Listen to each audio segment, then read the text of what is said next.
Okay,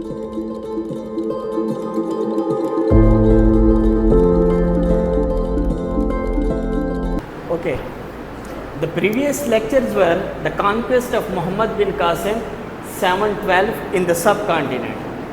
After that, further Arab rules, Ghaznavid dynasty, Ghurid dynasty. یہ چیزیں ہم last 2 lectures میں ڈسکس کر چکے تھے. ابھی جو ہم ڈسکس کرنے والے ہیں وہ دہلی سلطنت جو کہ 1206 سے 1526 AD تک جاتی ہے.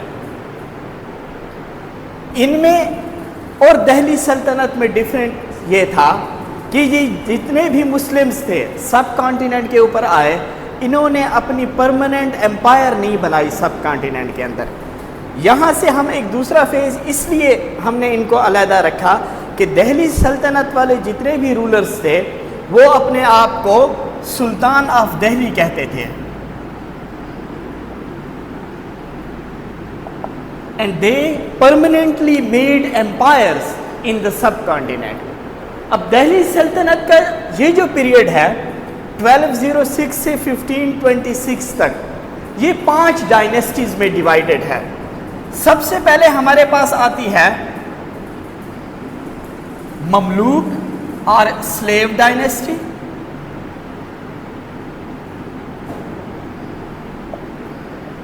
(1206 to 1290 AD) اور اس کا جو فاؤنڈر تھا وہ تھا قطب الدین ایبک. جو دوسری ڈائنیسٹی ہے وہ ہمارے پاس ہے خلجی ڈائنیسٹی، اور یہ ہمارے پاس 1290 سے لے کر 1320 AD تک جاتی ہے. اور اس کا جو فاؤنڈر تھا وہ تھا جلال الدین خلجی. تیسرے نمبر پر ہمارے پاس جو ڈائنیسٹی آتی ہے وہ ہے Tughlaq dynasty.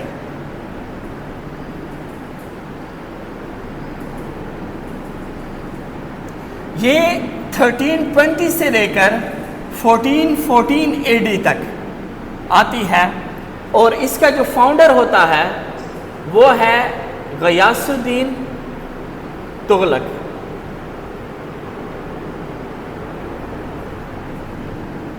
After that, a dynasty named Sayyid dynasty.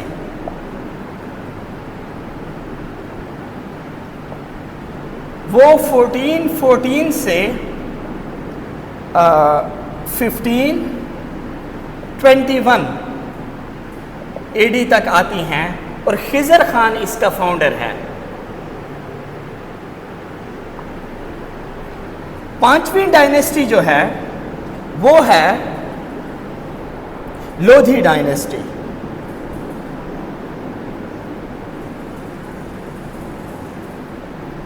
اور یہ پھر 1451 سے لے کر 1526 AD تک، اور ابراہیم لودھی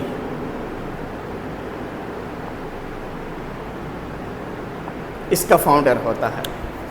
یہ سارے ڈائنیسٹی ایک ایسی فیملی، ٹھیک ہے، جو کہ سٹیپ بائی سٹیپ رول کرتی ہے. مملوک یا سلیو ڈائنیسٹی میں جتنے بھی ہیں وہ انہی کے رشتہ دار، انہی کے ڈسینڈنٹس آتے ہیں. ایک ہمارے پاس پریڈیسیسر ہوتا ہے اور ایک ہمارے پاس سکسیسر ہوتا ہے. کیا مطلب ہے اس کا؟ پریڈیسیسر اور سکسیسر. فار ایگزامپل ایک کنگ ہے جو محمد غوری اور قطب الدین ایبک. اب اگر اس کی ڈیتھ ہو گئی ہے، ٹھیک ہے، یہ کنگ تھا، اس کی ڈیتھ ہو گئی ہے اور اس کی جگہ پر قطب الدین ایبک آ گیا ہے، تو یہ پریڈیسیسر ہو گیا جو پیچھے رول کر کے چلا گیا ہے، اور جو جس نے اس کو ریپلیس کیا وہ سکسیسر ہوتا ہے. ٹھیک ہے، تو یہ جو پریڈیسیسر اور سکسیسر تھے یہ ایک ہی ڈائنیسٹی میں سارے آ رہے تھے. پھر ایسا ہوتا ہے کہ سٹارٹ کے جو رولرز اور کنگز ہوتے ہیں وہ بڑے اسٹرانگ کمپیٹیٹیو، ٹھیک ہے، ان کے اندر ایبلٹیز ہوتی ہیں. بعد میں ان کے جو بیٹے ہیں پوتے ہیں وہ ویک ہوتے جاتے ہیں، تو ان کو دوسری ڈائنیسٹی ان کے اوپر قبضہ کر کے حملہ کر کے اس کو ختم کر کے اپنی ایک ڈائنیسٹی بنا لیتے ہیں. تو وہ شروع میں اچھے ہوتے ہیں، پھر جب ویک ہوتے ہیں تو جیسے تغلق کے اوپر پھر سید اٹیک کر لیتے ہیں، سید کے اوپر پھر ابراہیم لودھی اٹیک کر لیتا ہے.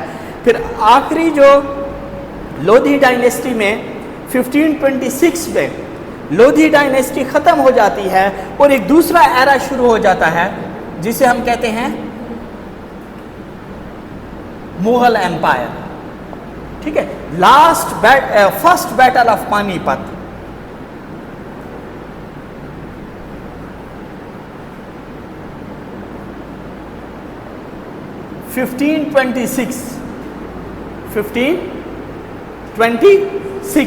ٹھیک ہے، ابراہیم لودھی اور یہاں سے جو مغل ایمپرر تھا بابر، ان دونوں کی پانی پت کے مقام پہ لڑائی ہوتی ہے. تو وہ یہ لودھی کو ڈیفیٹ کرتا ہے اور خود پورے سب کانٹیننٹ کے اوپر ایک نئی ایمپائر کا دور شروع کرتا ہے جسے ہم مغل ایمپائر کہتے ہیں. تو ہمیں ان ڈائنیسٹیز کے بارے میں جاننا ضروری ہے. آج ہمارا جو فوکس ہے وہ دہلی سلطنت ہے، 1206 سے 1526 کا پیریڈ. اس میں سب سے پہلے ہم مملوک یا سلیو ڈائنیسٹی کو پڑھیں گے.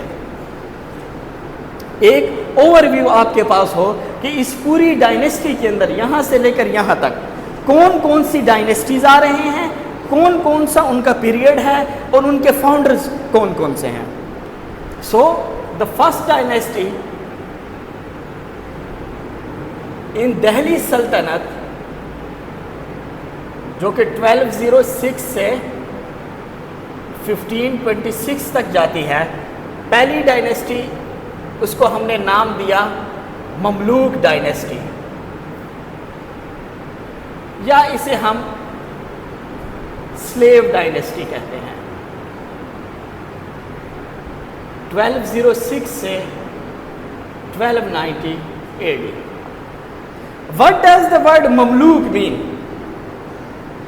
The word Mamluk mean property.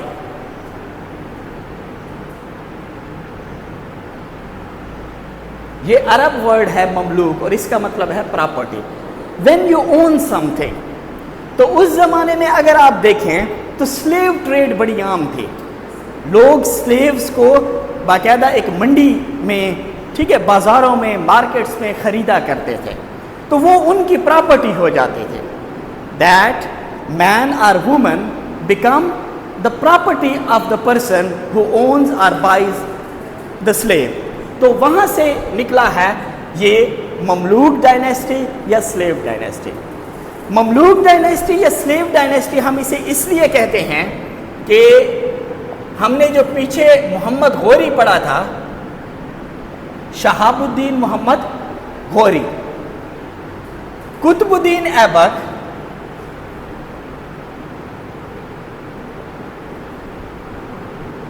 اس کا سلیو تھا. قطب الدین ایبک کو ایک دفعہ کسی اور نے خریدا، پھر اس سے شہاب الدین محمد غوری نے قطب الدین ایبک کو خریدا.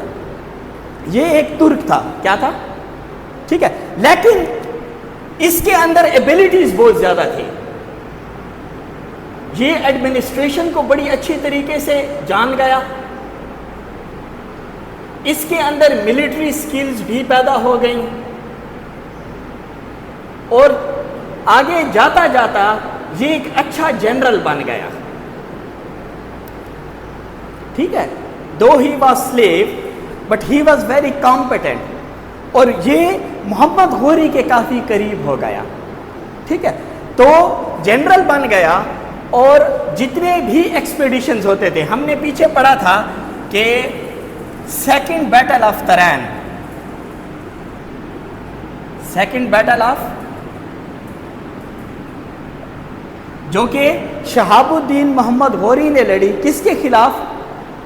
ہندوز کے خلاف، اور اس کو کیا ہوئی؟ پرتھوی راج چوہان کے خلاف جو مین اس کا رولر تھا، اور ان کو سکسیس ہوئی۔ تو سکسیس کی وجہ یہ قطب الدین ایبک تھا، یہ مین لیڈ کر رہا تھا، یہ جنرل تھا، ساری ملٹری اس کے کنٹرول میں تھی۔ بات سمجھ آ رہی ہے؟ تو چونکہ یہ ایک سکلڈ ملٹری آفیشل بن گیا، جنرل بن گیا، اور پھر یہ بہت سارے علاقوں کا گورنر بھی بن گیا، governor of northern Indian territory. ٹھیک ہے، اس کو مختلف اسٹیٹس کا گورنر بھی شہاب الدین محمد غوری نے بنا لیا۔ ٹھیک ہے، قطب الدین ایبک کو۔ اب قطب الدین ایبک ڈائٹ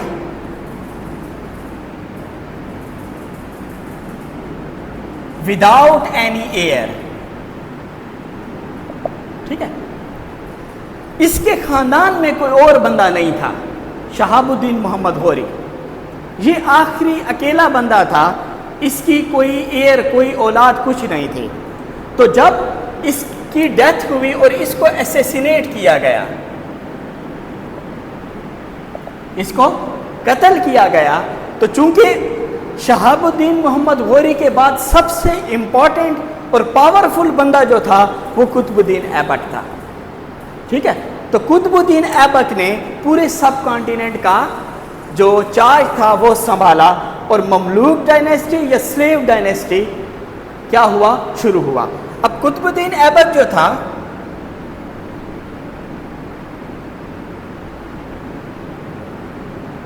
یہ 1206 سے 1210 اے ڈی تک رہا، سلیو یا مملوک ڈائنیسٹی کا پہلا رولر، اور اس نے صرف 4 سال کیا کی؟ حکومت کی، 1206 سے 1210 تک۔ اس میں اس نے کافی ایکسپیڈیشنز کیے، ڈیفرنٹ جو علاقے ہندوز کے رول میں تھے ان کے اوپر قبضہ کیا، ایک اچھا ایڈمنسٹریٹر جنرل تھا، اور ہی واز نون ایز لکھ بخش۔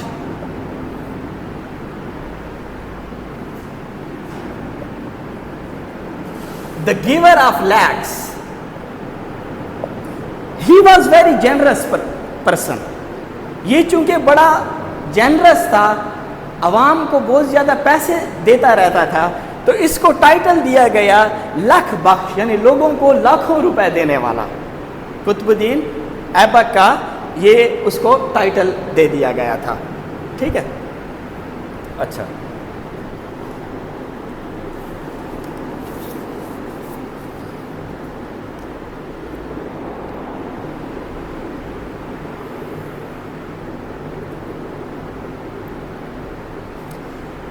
آرٹ اور آرکیٹیکچر میں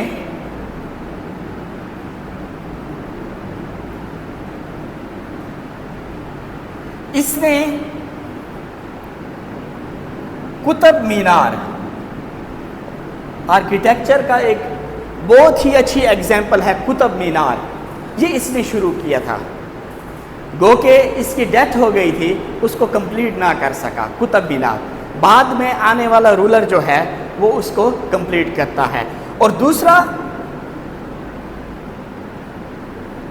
قوت الاسلام ماسک ان دہلی، دہلی کے اندر پہلی مسجد بنانے والا جو تھا وہ قطب الدین ایبک تھا، جس کا نام تھا قوت الاسلام ماسک۔ یہ اس کی جو آرٹ اور آرکیٹیکچر کے اندر کیا تھیں؟ کنٹریبیوشنز تھیں۔ جی، انہوں نے بنائی قوت الاسلام ماسک کے نام سے۔ ٹھیک ہے، کیونکہ میں نے دیکھو نا، پیچھے میں نے آپ کو بتایا تھا کہ جتنے بھی مسلم رولرز تھے وہ یہاں آ کے انہوں نے سٹے نہیں کیا پرماننٹ، چونکہ پرماننٹلی اس نے اس کو امپائر بنا لیا، تو اب اس نے ریلیجیس پرسپیکٹیو کے حوالے سے بھی کام کرنا شروع کیا۔ تو قطب مینار اور قوت الاسلام ماسک اس کی امپورٹنٹ آرٹ اور آرکیٹیکچر کی ایگزامپلس ہیں۔ اچھا،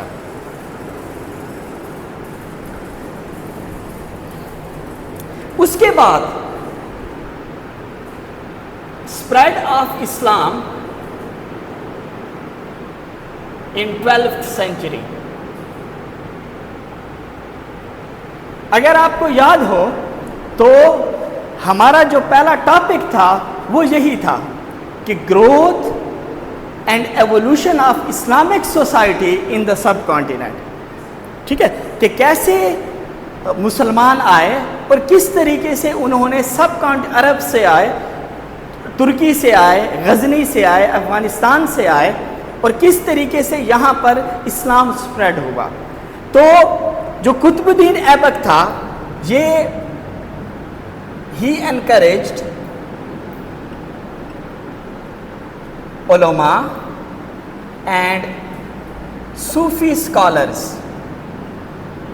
فرام پرشیا اینڈ بغداد. اس ٹائم پرشیا اور جو بغداد تھا آپ کہہ سکتے ہیں کہ وہ اسلام کا سینٹر تھا, وہاں پر یہ چیز بڑی زیادہ سپریڈ ہو رہی تھی. تو وہاں سے اس نے اسکالرز اور علماء کو کیا کیا, انکریج کیا کہ وہ یہاں سب کانٹیننٹ میں آئیں اور اپنی خدمات انجام دیں. تو یہاں پر 12th سینچری میں صوفیزم کا سٹارٹ ہوتا ہے. ٹھیک ہے, صوفیزم ایک طریقے سے اسلام کا, مسلمانوں کا ایک سیکٹ ہے.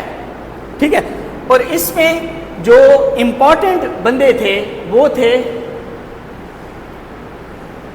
معین الدین چشتی, جنہوں نے چشتی آرڈر دیا, جنہوں نے چشتی آرڈر دیا. ہاں یہ بڑا امپورٹنٹ یہ ہے کہ یہ ڈیفرنٹ آرڈرز آئیں گے, چشتی آرڈر, قادری آرڈر اور سہراوردی آرڈر.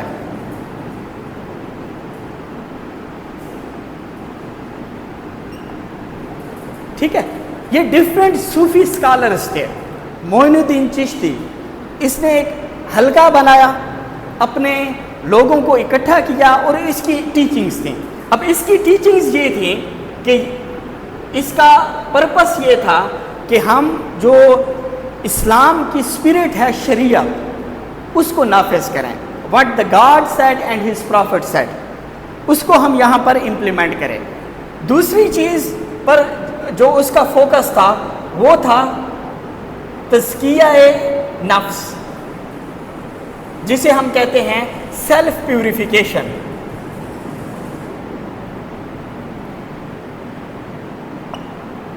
سیلف پیوریفیکیشن کیسے؟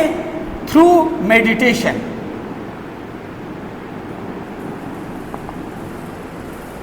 یہ جتنے بھی صوفی اسکالر تھے یہ سول کو بہت زیادہ امپورٹنس دیتے تھے.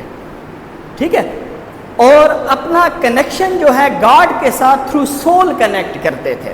That our soul must be connected to the God. اور وہ کس طریقے سے؟ ایک یہ ہے کہ تزکیہ نفس. جب آپ اپنے اندر کیا کریں گے, جھانکیں گے اپنے آپ کو, کیا کریں گے کہ ہو ایم آئی. ٹھیک ہے, میرے اندر کون کون سے اچھائیاں ہیں, کون کون سی چیزیں ہیں جن کو میں نے کرب کرنا ہے, اور کیسے میں اپنی سول کو پیوریفائی کر سکتا ہوں. ٹھیک ہے, یہ دو الگ الگ چیزیں ہیں کہ انسان دکھتا کچھ ہے اور وہ ہوتا کچھ. اردو کا ایک بڑا اچھا شعر ہے کہ سوچو تو سلوٹوں سے بھری ہے تمام روح, دیکھو تو ایک شکن بھی نہیں ہے لباس میں. یعنی اب اگر آپ ایک انسان کو دیکھیں تو وہ آپ کو ایک بڑا اچھا نظر آئے گا, لیکن ہو سکتا ہے اس کی جو سول ہو وہ پیوریفائی نہ ہو. ٹھیک ہے, سلوٹوں سے بھری ہے تمام روح. تو ان کا پورا فوکس یہ تھا تزکیہ نفس. ہم اپنے اندر کو کس طریقے سے ٹھیک کر سکتے ہیں؟ تھرو میڈیٹیشن, تھرو سائلنٹ ذکر, تھرو سائلنٹ. یہ ان کے کچھ میتھڈز تھے. اور ایک دوسرا ان کا میتھڈ تھا قوالی. ٹھیک ہے, وہ پروموٹ کرتے تھے قوالی کو, اور وہ کہتے تھے through qawwali our soul is elevated to the height. ٹھیک ہے, اس سے ان کی جو سول ہے وہ ری اویک ہوتی ہے. ٹھیک ہے, رائز ہوتی ہے. ٹھیک ہے, اور اس کے اندر جان آتی ہے. تو یہ چیزیں یہ لوگ فالو کرتے تھے. اسی طرح قادری آرڈر جو ہے یہ عبد القادر جیلانی جو بغداد سے بلانگ کرتے تھے, ٹھیک ہے, ان کی بھی یہی تھی کہ لو آف گاڈ, ہیومینٹی, ٹھیک ہے, اور میڈیٹیشن, یہ بھی ان چیزوں کے اوپر فوکس کرتے تھے. سہراوردی آرڈر یہ ابو نجیب سہراوردی اس کا بانی تھا, ٹھیک ہے.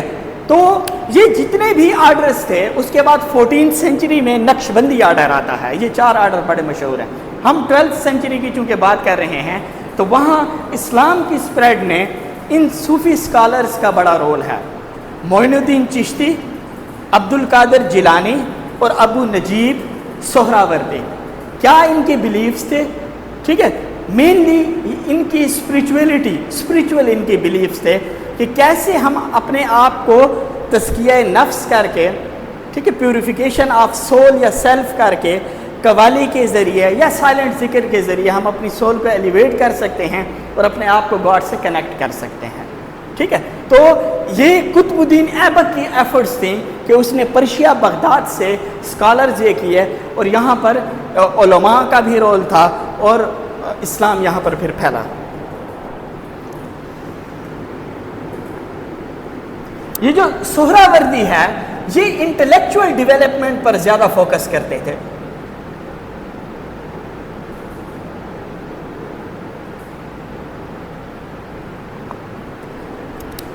ان دونوں کو اگر دیکھیں تو ان کا پورا فوکس سول اور اسپرٹ پر تھا. تو اس کا سول اور اسپرٹ کے ساتھ ساتھ ریزننگ, انٹلیکٹ, اس کے اوپر بھی وہ لوگ کام کرتے تھے. اچھا, قطب الدین کا ایک شارٹ پیریڈ تھا, حالانکہ وہ ایک کیپیبل جنرل تھا, کیونکہ اس کی سڈنلی انٹائملی ڈیتھ ہو گئی تھی. While playing polo on the horse he fell down and died at the same time. ٹھیک ہے, وہاں وہ گرا اور اچانک ہی اس کی موت ہو گئی. اگر وہ زندہ ہوتا تو وہ کافی عرصے تک رول کرتا رہتا, چونکہ اس کی انٹائملی ڈیتھ ہو گئی. While playing polo on the horse he fell down and died in 1210. تو اس سے قطب الدین ایبک کا ایرا جو ہے وہ ختم ہوتا ہے, اور پھر اس کے بعد التمش کا دور آتا ہے.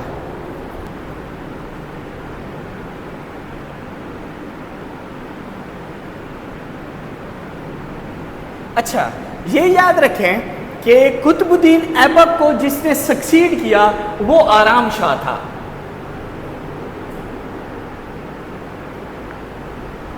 قطب الدین ایبک کا بیٹا, but he was weak and incapable.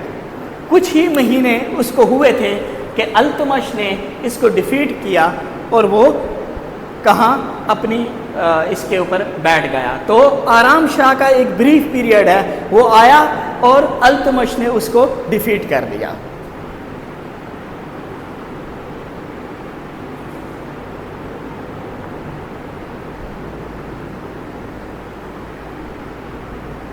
اب یہ بندہ جو تھا, he was also a slave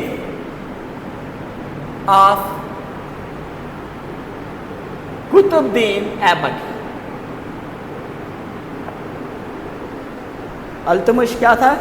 یہ قطب الدین ایبک کا سلیو تھا. ٹھیک ہے, لیکن اس ٹائم کچھ سلیوز ایسے ہوتے تھے جن کے اندر کافی کوالٹیز ہوتی تھی, جس طریقے سے میں نے قطب الدین ایبک کا بتایا. اسی طرح التمش بھی ایک اچھا ایڈمنسٹریٹر, ایک اچھا جنرل, اور اس کے اندر ملٹری سکلز تھیں. تو جیسے قطب الدین ایبک کی موت ہوئی, اس نے پورے سب کانٹیننٹ کے اوپر اپنا قبضہ جما لیا. 1211 سے لے کر 1236 تک. ٹھیک ہے, یہ اتنے سال حکومت کس نے کی؟ التمش نے کی. اب اس کی کچھ کنٹریبیوشنز ہیں. یہ کس قسم کا رولر تھا؟ ایک تو یہ ہے کہ اس نے چالیسا بنایا, دا 40